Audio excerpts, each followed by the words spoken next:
Hey, and welcome to another edition of Not Your Average Plumber. I'm Sean Scott. I'm here with Jason Zick and Dan Gegenheimer.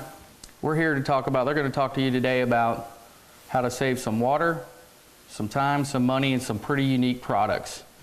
Why don't you guys tell them a little bit about it? We're going to talk a little bit about saving water to start out with. Two of the biggest things that you waste a lot of water on is irrigation in your toilets and waiting in your shower for hot water. The first thing we're going to talk about is a rain sensor for your irrigation system. This is a rain sensor. This mounts on the side of your house where it's out in the open so the rain can get into it. It has to be away from a gutter, downspout, branch over, or anything like that that covers this up because it won't get the amount of rain to make it work properly. Yeah, they're pretty good guys. Inside of there is corks. The corks, when the rain goes in, swells up the corks, and that's how it turns off your unit. It's adjusted to the level of water in inches for whatever kind of grass you have and how you're supposed to be watering. Typically they'll go in half-inch increments. What you need to do is verify the type of grass and the amount of water that your grass would need, and then set the rain sensor accordingly. And if at all possible, never ever let them bypass the rain sensor. Typically if they try to bypass it, which you can do, the irrigation will work fine, but you'll be using twice as much water as really what you need to. Another thing with the irrigation that we're finding out is a lot of people run these at night and specifically don't really look at them themselves. So what we suggest is about once every couple months that you actually cycle your irrigation during the time that you can look at it in the daylight. One, to make sure that it's actually operating when it's supposed to, only running for the amount of times, and that all sprinklers in the yard are actually functioning properly. What would you look for in the yard, Dan?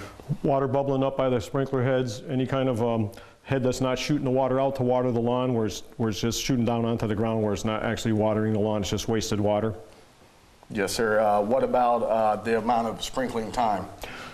Exactly. You need to check your time to make sure it's on for the proper amount of time and not double the time or half the time. But if it's on double the time, then you're wasting, you're wasting half of the water on watering lawn that's already watered. Now, an important thing to keep in mind with irrigation clocks is these are low voltage devices. Even if you have a surge protector on your home, doesn't mean that it's going to be covered in the case of a surge or a lightning strike.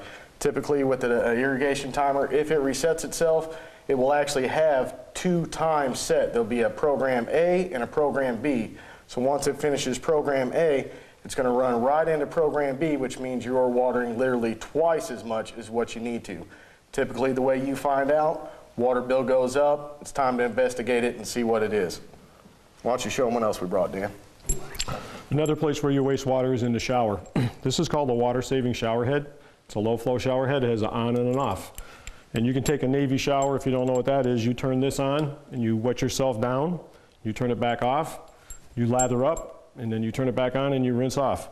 And this saves water in 2 ways. It's a low flow shower head, plus you're controlling it by turning it off. And at the same time, it's not on long enough for the water to get hot, so you're actually taking a cold shower and you're not going to stay in there very long. And if you're not interested in showering with something like this, about the only other way you can save water is find yourself a buddy and shower together. Hopefully not your neighbor. Another product that we brought, and this one's actually pretty exciting. This actually does 2 things. This is actually going to help you save water and also eliminate that long wait that we're all used to on the hot water. Typically in Florida, heaters are in the garage. Usually it's the master shower. At some point, somebody's the furthest thing away from the water heater. These products you could purchase on your own, or we supply and install them. Dan's going to show you a little bit real quick about the timer. It has a 24-hour clock face with 15-minute increments on the pins, so you can set this on and off for whatever your routine is. It has an on, a timer, and an auto. On turns the pump on so it's circulating water. Auto runs off of this clock that you set to your routine, and off turns it off. So you would normally set this, if you're a morning person, you could set it for a half hour before you get out of bed so the water's hot at the shower. Then it can have it go back off, come back on at lunchtime to do dishes, have it go back off, have it come on at supper time, etc. like that. Jason uses it for his on time. When it comes on, he has them on and off for every 15 minutes because once the hot water gets there and you're using it, you're drawing it off of your water heater and you don't need it to be circulated. No reason for the pump to be running extra time than what it needs to. Our recommendation on time is never more than 4 hours at one time. no more than 8 hours a day. And by the same token, if you came in the afternoon from golf and it wasn't your on time, for example, you could push it to on, it'll start circulating the water, you could go use your shower, come back, push it back to timer, and it's going to work off the clock. On the other side of the coin, if you went away on vacation, you could push the switch to off, and the pump won't run, but the timer is going to work as long as you have power. When you come back, you want to make sure the clock is still set to the right time, and then you could just push it back to auto, and you'll be going back right into your routine times. Now, installation of this pump is actually very simple. Most homeowners, if you're kind of handy, you could do this on your own. What you have here is you have a swivel 3/4 female connection and then a male connection at the top. This is actually going to go right on top of your hot side of your water heater. And inside this union, there's actually a rubber washer, so this is going to make a nice tight seal. You would need a female adapter of whatever corresponding type of pipe that you would have. Repipe this back into the hot side. Then what's left for the installation is just this little mixing valve right here. This will go underneath usually the farthest away fixture, and what it does is where the water comes into the faucet, the water would come into either side, hot and cold, and then these two lines would go back to the faucet. And this allows the water to circulate back to the water heater because this makes a loop through the cold side.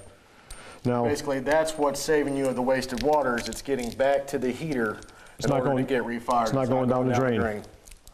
What you would do with this, just disconnect your water supply from the sink closest to the point that you're having the problem. Supplies come in to the corresponding hot and cold. Then these are actually supplied inside the pump. These go from the mixing valve right back to the faucet. 2 little screws, mount it to the back of the cabinet, go back out, restore water to the heater, fire the pump up. You will need a 110 outlet within about 6 feet. That's about the length of this cord right here. Annual usage, they say, if you operate it less than 8 hours a day, is about $30 a year in power. it uses about as much electricity as a 40-watt light bulb. It'll save you 12,000 gallons a year. 12,000 gallons a year versus that $30 in power. Anybody will take that trade-off. And also where this goes, if it's the farthest away fixture, all the fixtures along the way will get hotter quicker because it's got to pass by those fixtures. And these valves, you could actually, if you have a larger home, you could purchase more than one of these valves to actually help that cycle in different places in the home, because this is what that's aimed for, is just trying to get to the point of the opening inside this valve. So these actually save a lot of water. It's a real great product. I'm totally happy at my house.